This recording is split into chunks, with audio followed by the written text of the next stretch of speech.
ఉన్నంత అయితే ఉండదు, కానీ నా పిల్లలైతే ఎవరికి ఆశించకుండా చక్కగా బతికితే అదే చాలు. మాకు పెట్టినా పెట్టకపోయినా పర్వాలా. ఆమేన్. హల్లెలూయా. నాకు పెట్టకపోయినా పర్వాలేదు, నాకు ఒక నీళ్ళు ఇవ్వకపోయినా పర్వాలేదులే, కానీ వాళ్ళ బతుకు వాళ్ళైతే మాత్రం సంతోషంగా ఉండాలి. ఆమేన్. ఇప్పుడు తండ్రికి మనం ఏమైనా రుణస్థులమై ఉన్నామా? తండ్రి మన కోసం వచ్చి ప్రాణం పెట్టాల్సిన అవసరం ఏమైనా ఉన్నదా? ఆయనకి మనం ఏమన్నా ఇచ్చామా? ఇవ్వలా. మనం పిల్లలు మనకు పెట్టకపోయినా బాగుంటే చాలు అని మనం ఎలాగునా ఆశిస్తామో, ఆయన కూడా అనుకున్నది ఏంటి అని అంటే అదే. నా పిల్లలు నన్ను సేవించినా సేవించకపోయినా, నన్ను పిలిచినా పిలవకపోయినా, నా బిడ్డల అక్కర నేను ఖచ్చితంగా తీర్చాలి. ఆమేన్. హల్లెలూయా.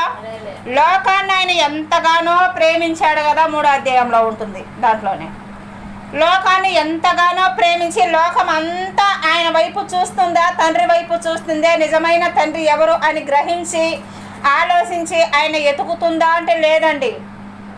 ఎవరు సొంతంగా సొంత ఆలోచనలు చేసి సొంతంగా దేవులను సృష్టించేసుకున్నారు. ఆయనను ఆయన ఏం చేశాడంట, లోకాన్ని అంట ఎంతగానో ప్రేమించాడంట. హల్లెలూయా. హల్లెలూయా.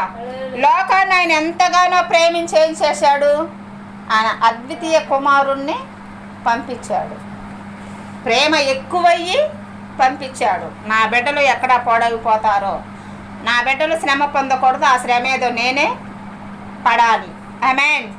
హల్లెలూయా అని ఆయనే వచ్చి సమర్పించేసుకున్నాడు.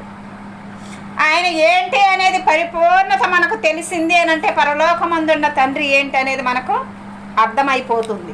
ఆయన ఎంతగా ప్రేమించాడు అనేది అర్థమైపోతుందండి. ఇప్పుడు అనేకులు ఎంత దుర్భాషలాడుతున్నారండి. తండ్రి ఏంటి అనేది తెలియదు, అసలు సత్యం ఏంటి అనేది తెలియదు, నీతి ఏంటి అనేది తెలియదు. ఈ లోకం శాశ్వతం అంటే శాశ్వతం కాదని చెప్తారు, కానీ దాన్నే పట్టుకొని పాకులాడుతూ ఉంటారు. కొన్ని దినాలు మాత్రమే మనం అద్దెకుంటానికి వచ్చామని తెలుసు, అందరికీ తెలుసు ఈ మాట, కానీ దాన్ని వదులుకోలేరు. హల్లెలూయా. హల్లెలూయా. వ్యర్థమైన దారి కోసం నీళ్లు నిలవని తొట్లను మీరు తయారు చేసుకున్నారు. అంటే మీకు దాహం తీర్చని తొట్లను, మీకు దాహం తీర్చలేని బావి దగ్గరకు మీరు పరిగెడుతున్నారే, కానీ జీవజల ఓటనైన నన్ను మీరు విసర్జించారు. ఇర్మీయా గ్రంథంలో ఉంటుందన్నమాట.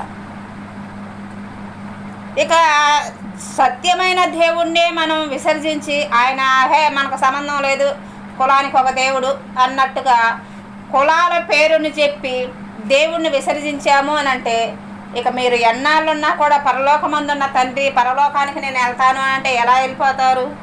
వెళ్ళిపోలేరు. సత్యాన్ని నువ్వు అంటున్నావంటే, సత్యం గురించే నువ్వు ఒక కాదంటున్నావంటే, ఇంక తండ్రి నీకేంటి అనేది ఏం తెలిసిద్ది? తల్లిదండ్రుల ప్రేమ నీకేం తెలిసిద్ది?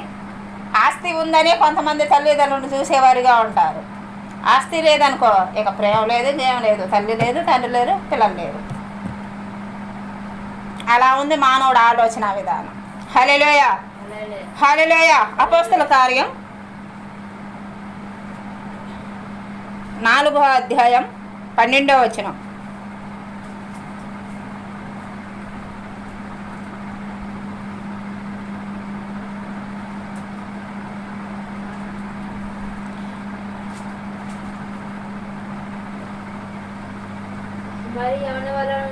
మరి ఎవని వలనను రక్షణ అనేది కలగదట.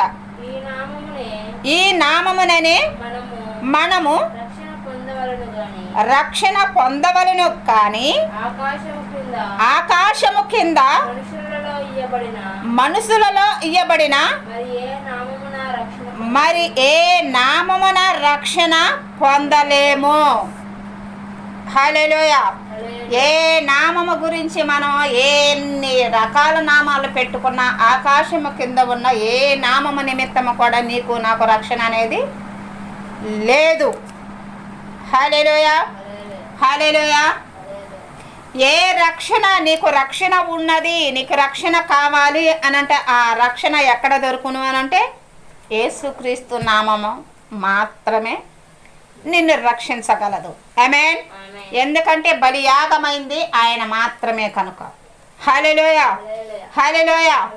ఆయన ద్వారానే తప్ప మరి ఇక ఎవడు కూడా రక్షణ అనేది పొందుకోలేరు. పలానా నామము నిమిత్తము నేను రక్షణ పొందుకోగలను అనేది లేదు. ఎవరిలోనూ నీతి అనేది లేదు. ఏ నామము కూడా నీకు రక్షణ ఇచ్చిద్ది అని నిరీక్షణ అనేది నీకు లేదు. ఆమేన్, హల్లెలూయా. నువ్వు ఎవరి పట్లైనా నిరీక్షణ కలిగి ఉన్నావా అంటే అది యేసుక్రీస్తు నామము పట్ల మాత్రమే రక్షణ అయి ఉండాలి. ఆమేన్, హల్లెలూయా. హలో, ఎవరమ్మా? ఏందంటే నేను ప్రార్థనలో ఉన్నాను ఆంటీ. తర్వాత